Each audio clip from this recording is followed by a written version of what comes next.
경건이라고 하는 이 단어는 우리에게 참 익숙하죠.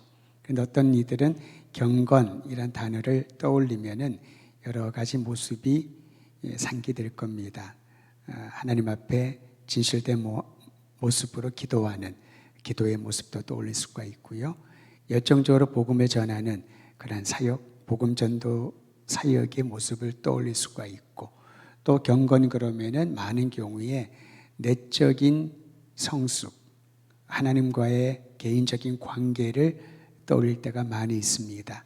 물론 틀린 것은 아니지만은 성경을 통하여 우리가 배우는 경건은 자신의 내면의 성숙을 위한 것에 그치지 않고 다른 사람과의 관계에서, 특히 이웃과의 관계에서 영향력을 끼치는 것까지 나타나야 된다라는 거죠.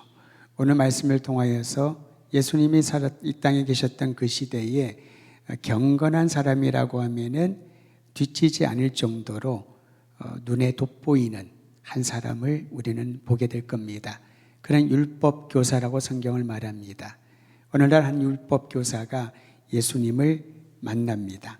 예수님을 찾아와서 대화하는 내용이 오늘 본문의 내용입니다. 그런데 이 율법 교사는 예수님을 만나서 대화를 하는 의도가 분명히 있었습니다.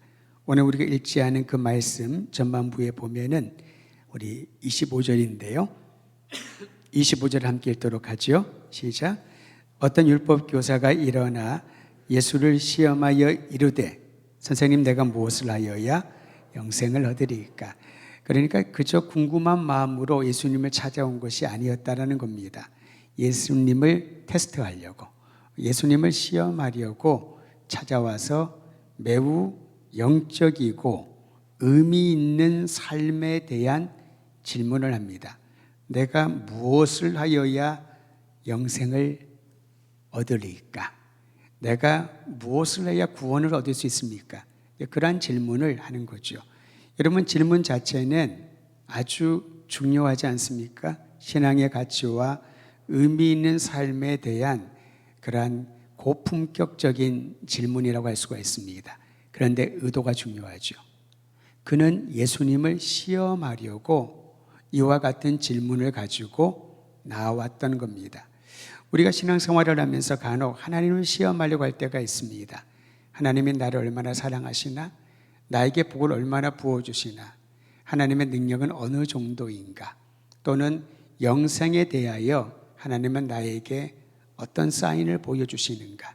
하나님을 시험하려고 하나님 앞에 나오는 경우들이 상당히 있을 수 있다는 거죠. 그건 본인만 알 수가 있습니다. 내가 하나님 앞에 기도할 때, 예배를 드릴 때, 하나님 앞에 나올 때 어떠한 동기로 나오는가? 그런데 안타깝게도 이 율법 교사는 예수님을 순수한 마음으로 찾아온 것이 아니라 이 고품격적인 질문을 가지고 예수님을 시험하려고 했다라는 거지요. 그런데 사람의 중심을 예수님은 통찰하시지 않습니까? 율법 교사의 의도를 단번에 파악하셨습니다. 율법 교사만 몰랐을 뿐이죠. 예수님은 그의 중심을, 그의 의도를 간파하셨던 겁니다. 우리가 다른 사람에게 들키지 않을 뿐이지 우리의 내면의 중심의 의도를 우리 주님께서는 간파하고 계신다는 거죠.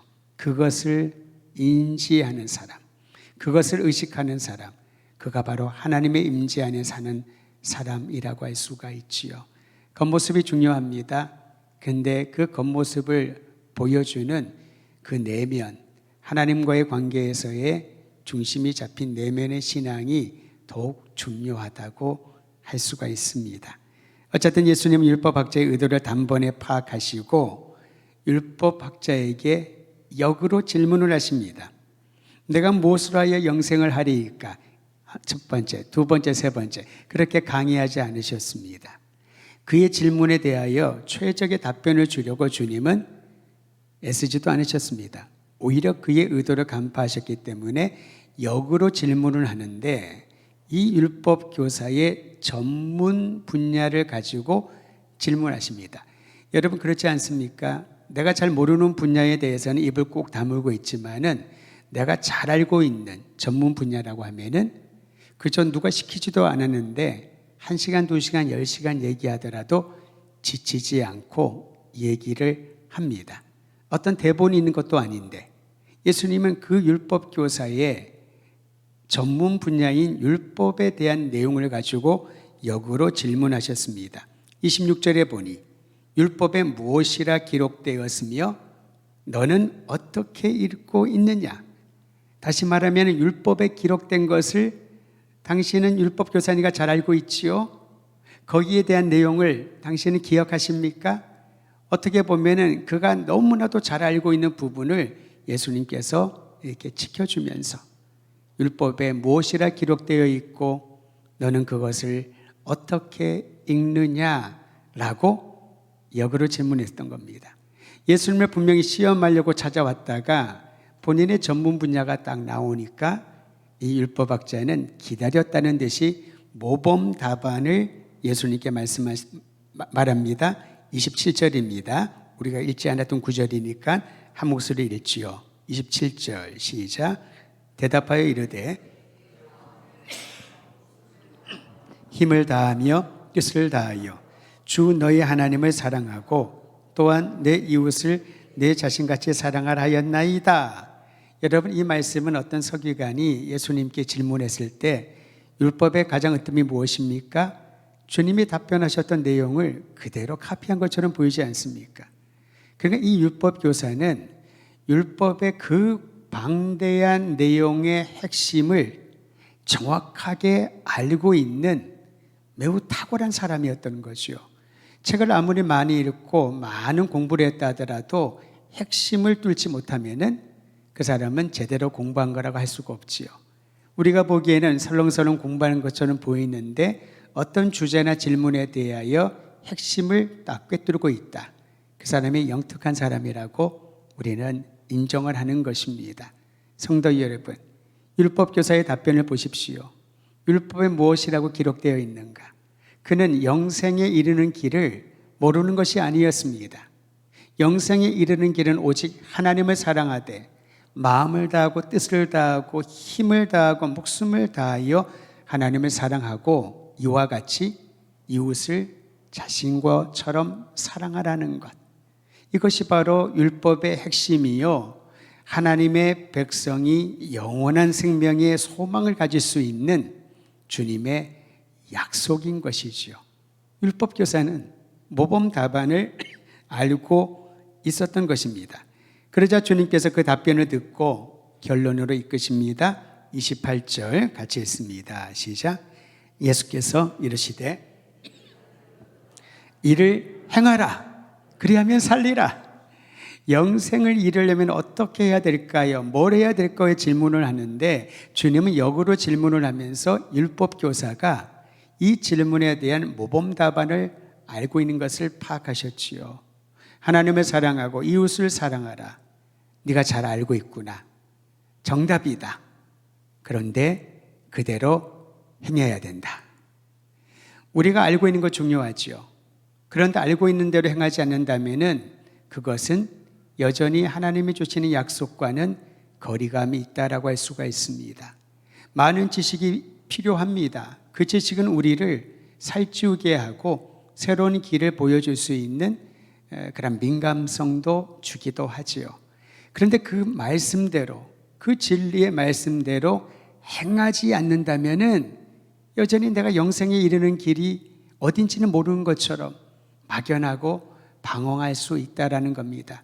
여러분, 우리가 모태신앙인들은 어려서부터 성경을 들어왔고요, 찬송을 부르며 성장했습니다. 늦게 예수님을 만났다 하더라도 인격적으로 예수님을 구주로 영접한 이후에 그들의 열정은 모태신앙이 못지않게 뜨겁고 강렬하지 않습니까? 그런데 여러분, 그 말씀을 우리가 듣고 또 듣고 알고 있다 하더라도 그대로 행하지 않는다면은 영원한 생명의 소망과는 여전히 거리가 먼 것처럼, 여전히 나는 구원의 확신과 선물로부터 멀어져 있는 사람처럼 느껴질 수 있다라는 거죠. 구원파라고 하는 이단이 항상 질문하는 게 있지 않습니까? 당신은 언제 구원받았는지 아나요? 어떤 사건인지 확실히 아나요? 잘 모르겠는데요. 아마 그런 것 같아요. 아직까지 구원을 받지 못했습니다. 매우 이성적이고 논리적인 질문을 하면서 접근을 합니다. 그런데 여러분, 진정한 구원에 이르는 길은 오직 예수 그리스도밖에 없고 그리스도의 십자가와 부활을 믿고 그리스도의 십자가와 부활에 합당한 사람으로 살아가는 것, 그것은 예수님을 닮아가는 것 아니겠습니까?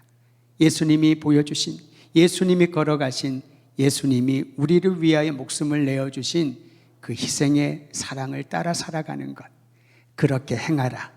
그리하면 영생에 이르리라. 그리하면 살리라. 이 율법 교사는 지식이 부족해서가 아니라 그 말씀대로 살지 않고 지식으로 덧입고 있었기 때문에 주님은 이 부분을 짚어주셨던 겁니다. 그런데 이 율법 교사가 얼마나 똑똑한지 거기서 머물지 않습니다. 뒤로 물러서지 않고 예수님 앞에 또 다른 질문을 던집니다. 그것이 오늘 본문으로 삼은 29절에 나와 있습니다. 29절 같이 한번 읽습니다. 시작. 그 사람이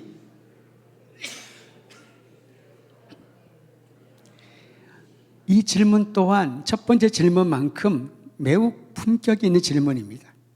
주님, 그러면은 내 이웃이 누구입니까? 하나님을 사랑하는 것에 대해서는 제가 자신이 있고요.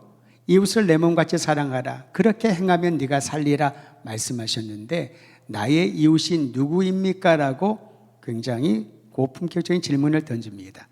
여러분, 유대인들의 교육에서 가장 중요한 것은요, 학교에 가서 무엇을 배웠냐가 아니라 학교에 가서 어떤 질문을 했냐. 선생님이 랍비가 어떤 얘기를 해주면은 그 얘기를 듣고 어떠한 질문을 했느냐에 따라서 그 학생의 학문의 깊이를 타진한다고 합니다. 대부분 우리는 듣기만 하죠. 들은 대로 얼마나 많이 이 아웃풋을 내나, 얼마나 많은 것들을 배출하냐에 따라 가지고 공부를 잘하는 친구와 그렇지 않은 친구들을 나누지 않습니까? 얼마나 많이 집어넣고 얼마나 오랫동안 보유하고 얼마나 정확하게 밖으로 표출하는가가 공부를 하고 시험을 통하여 평가를 하지 않습니까? 그런데 유대인은 반대라는 거지요. 많은 것을 듣고 안에서 계속적인 고민과 질문과 갈등과 의심과 그런 것들이 소용해지면서 선생님에게 질문을 하나 던지는데 그 질문을 들어보면은 이 학생의 수준이 어느 정도인지를 간파할 수 있다는 거죠. 그래서 유대인들은 아이들이 학교 갔다 오면은 공부 잘했니? 시험 잘 봤니? 그렇게 물어보지 않는답니다. 오늘은 학교에서 어떤 질문을 하고 왔니? 너는 어떤 질문을 가지고 지금 돌아왔니? 그 질문과 질문을 통해서 그 사람의 내면과 깊이가 더 있어지게 만드는, 근데 이 율법 교사가 그처럼 좋은 질문을 한 사람이었습니다. 다만 그의 동기를 우리는 주목해 봐야 됩니다.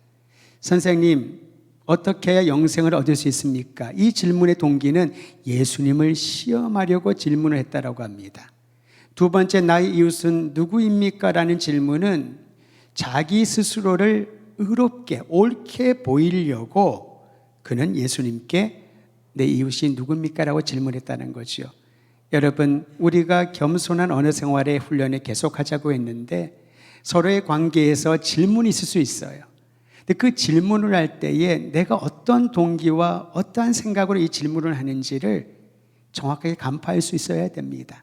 상대방을 곤혹스럽게 만들기 위하여, 상대방을 공격하기 위하여, 상대방을 시험하기 위하여, 상대방이 얼마나 나보다 지식이 부족한지를 공적으로 드러내기 위하여 하는 질문이라면은 그 대화와 그 질문에는 남는 게 상처나 거부감밖에 없을 것입니다.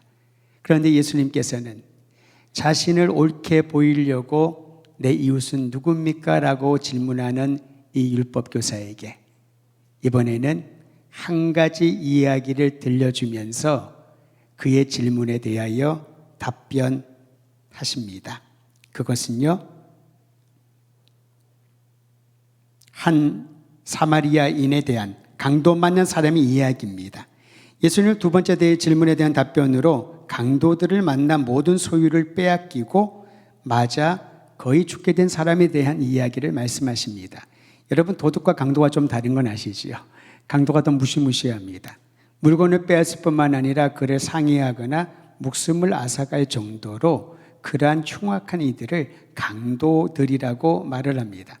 한 사람이 모든 걸 빼앗기고 얼마나 두들겨 맞았는지 그대로 두면은 죽게 된 상황에 놓인 한 사람을 예수님께서 이야기에 등장시킵니다. 그런데 마침 그때 누군가가 지나갑니다. 그는 제사장입니다. 그 길로 내려가다가 강도 맞는 사람을 보았어요. 보았는데 그를 피해 지나쳤습니다.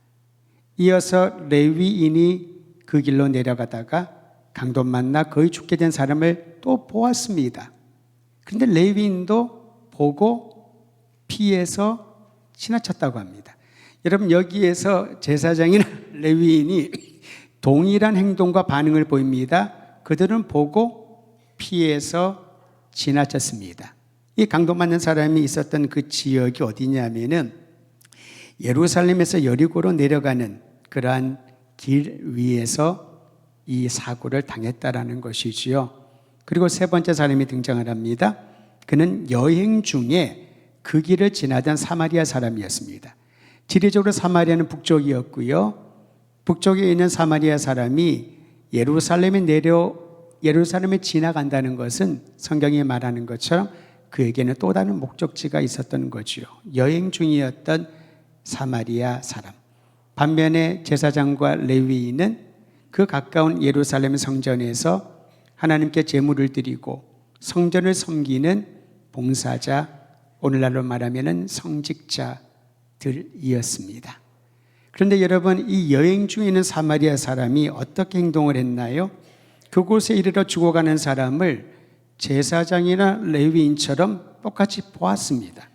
보고 그는 피하여 지나가지 않고 어떤 마음이 들었냐면은 33절입니다. 같이 한번 읽도록 하죠. 33절 시작. 어떤 사람, 사마리아 사람은 불쌍히 여겼다라고 말합니다. 누구는 보고 피하여 지나갔는데 또 다른 사람도 그렇게 반응을 했는데 그들을 보니 제사장이요 레위인이었으니 사마리아 사람이 보고 피하여 지나가더라도 누구 하나 그를 비난하거나 손가락질을 하지 않았을 겁니다. 제사장도 그렇게 했는데 레위인도 그렇게 했는데 내가 유대인들이 멸시하는 사마리아인 내가 그리고 내 목적지는 지금 어디가 있는데 여행 중인데 거기에서 머물 이유도 없고 피하여 지나가도 사람들은 아무 말도 하지 않았을 겁니다. 그런데 그 사람을 보는 순간 이 사마리아 사람의 마음에 무엇이 울컥울컥 올라오기 시작을 합니다. 불쌍히 여겼다. 불쌍히 여겼다. 여러분, 불쌍히 여겼다는 이 단어의 속뜻은요, 그 사람의 아픔에 본인이 공감을 하는 거죠. 우리 시대에 우리는 공감이라는 단어를 너무 많이 사용하고 있습니다. 공감이 된다, 공감이 안 된다. 이건 공감이라고 하는 참 아름다운 단어이지만은 노력한다고 되는 게 아니거든요. 대부분 우리는 난 널 공감해. 네가 무슨 말인지 알아. 무슨 감정인지를 알아. 하지만 하면서 우리는 얘기하잖아요. 정말 공감하는 사람은요, 아무 말도 하지 않습니다. 왜냐하면 공감, 이 불쌍히 여긴다는 단어는 그의 아픔의 자리에 함께하는 거죠. 그러니까 거의 죽게 돼서 바닥에 너부러져 있는 이 사람의 아픔에 이 사마리아 사람은 동일한 감정을 느꼈던 거죠. 그저 불쌍한 사람, 연민의 정, 구걸하는 거린에게 내가 뭐라도 줘야지 하는 그런 마음이 아니라는 거죠. 우린 그것을 동정이라고 합니다. 동정은 우리가 애쓰고 교육하고 훈련시키면은 어느 정도 생길 수 있습니다. 예를 들면 아이들에게 가난한 사람, 불쌍한 사람 보면 도와줘야지 애들한테 훈련을 시킵니다. NGO에 매달 용돈에서 얼마씩 매달 보내주기도 하고 후원도 하고 그러면 그 훈련을 받은 아이들은 자연스럽게 어른이 되어서도 나보다 좀 연약한 사람에게 도움을 주는 것을 자연스럽게 여길 수가 있지요. 그런데 여러분, 이 불쌍히 여기는 마음, 긍휼히 여기는 마음은 내가 애쓰고 노력한다고 해서 되어지는 게 아닙니다. 그냥 나도 모르게 내 의지와 상관없이 내 마음에서 그 고통당하는 영혼을 바라보면서 눈물이 나고 마음이 움직이고 그리고 그의 아픔에 나도 함께 그 아픔을 느끼게 되고 이것을 성경은 불쌍히 여긴다라는 말로 우리에게 표현해 주고 있습니다. 제사장과 레위인은 이 가련한 사람을 보고 아이고 안 됐다 그런 감정 정도는 가지고 있었을 거예요. 하지만 제사장이 죽어가는 또는 시체가 된 사람을 만지면은 제사장은 부정하게 되어서 자기의 일을 하지 못하게 되고요. 레위인도 예외는 아닐 것입니다. 성경은 그런 내용들, 이유들을 설명하지 않지만은 행간을 보면은 그런 변명을 할 수가 있지요.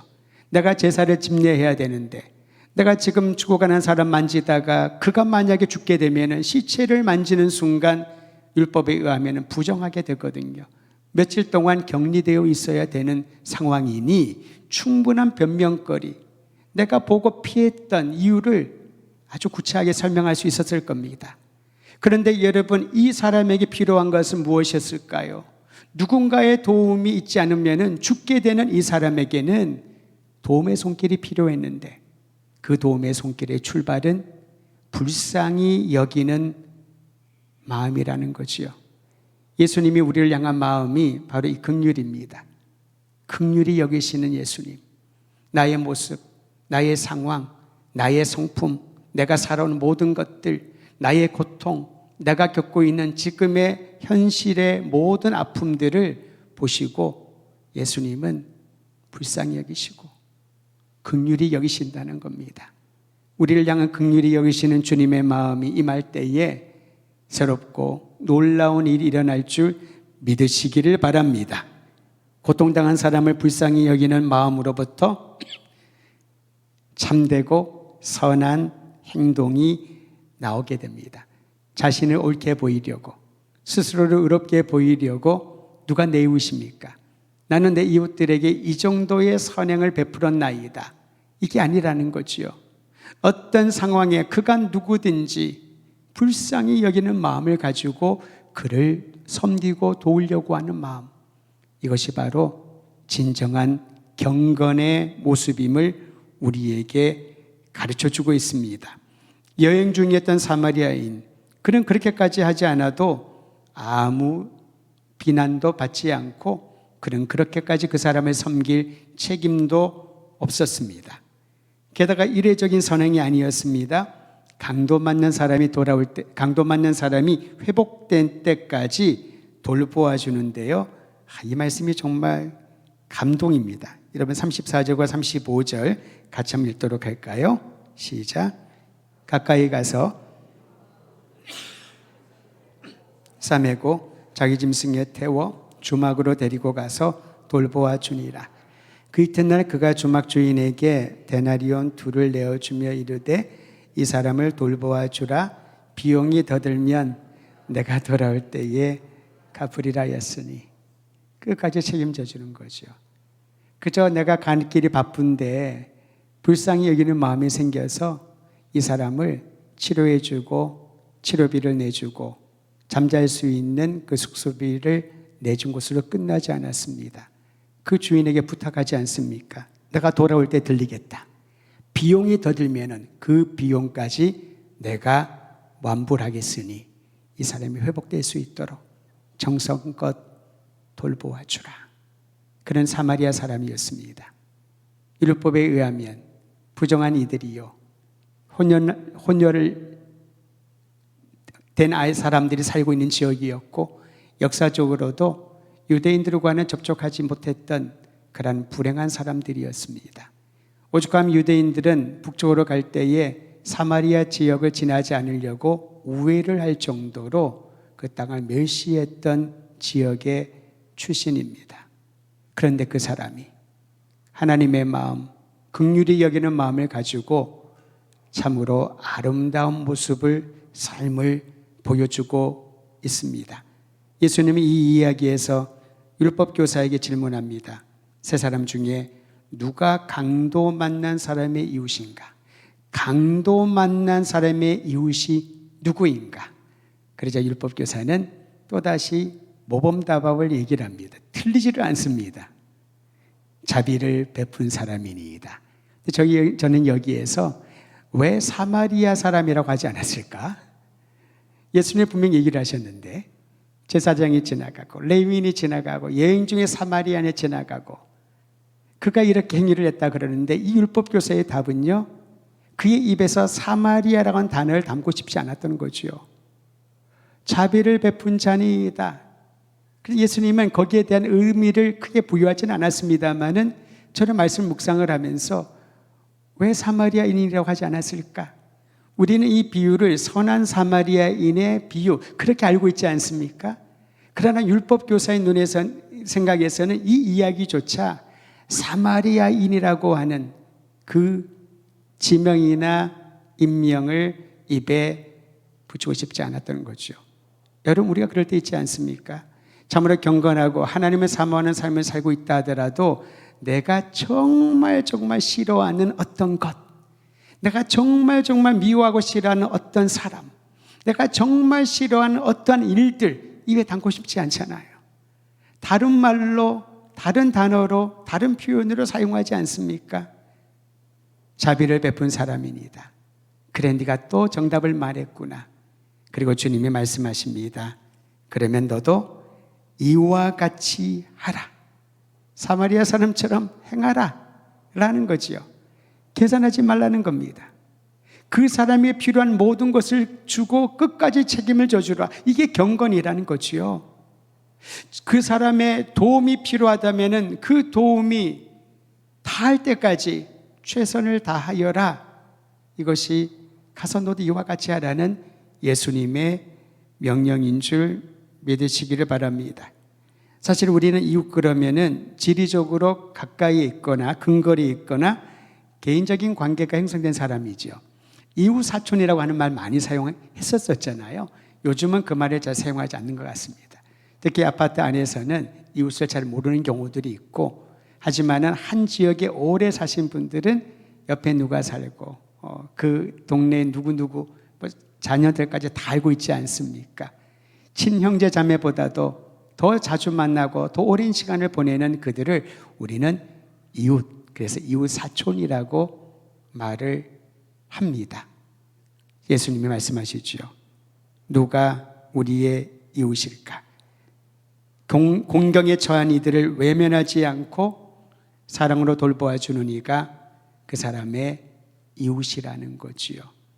오늘 그리스도인으로 우리를 불러주신 것은 이 세상에 좋은 이웃이 되라고, 도움이 필요한 자들에게 도움을 주고 불쌍히 여기는 긍휼의 마음을 나누어 주고 우리를 사랑하신 그 사랑으로 형제와 자매를 그 대상이 누구든지 사랑으로 품어줄 수 있는 참된 이웃이 되라고 우리를 불러주신 줄 압니다. 그리고 이것이 바로 성경이 말하는 경건의 삶이라고 할 수가 있죠. 경건은 내적인 사랑과 외적인 행위를 통해서 표출됩니다. 외적인 경건에 치중하면서 자신의 의로움을 그저 돋보이려고 애쓴다면은 그것은 왜곡된 경건이라고 할 수가 있습니다. 경건은 외적인 행위를 통해서 표출되지만은 그 내면의 삶이 한 영혼을 또 누군가를 끊임없이 사랑하는 하나님의 사랑으로 채워져야 진정한 경건의 삶을 살아갈 수 있게 됩니다. 바울은요, 디모데에게 보내는 서신에서 이렇게 말합니다. 디모데후서 3장 5절 같이 한번 읽도록 하죠. 제가 스크린으로 띄워 보내드립니다. 시작. 경건의 모양은 있으나 경건의 능력은 부인하는 자니 이 같은 자들에게서 네가 돌아서라. 여기에 보면요, 율법 교사와 같은, 왜 그들이 책망받았냐면 경건의 모양은 확실해요. 정답을 알고 있어요.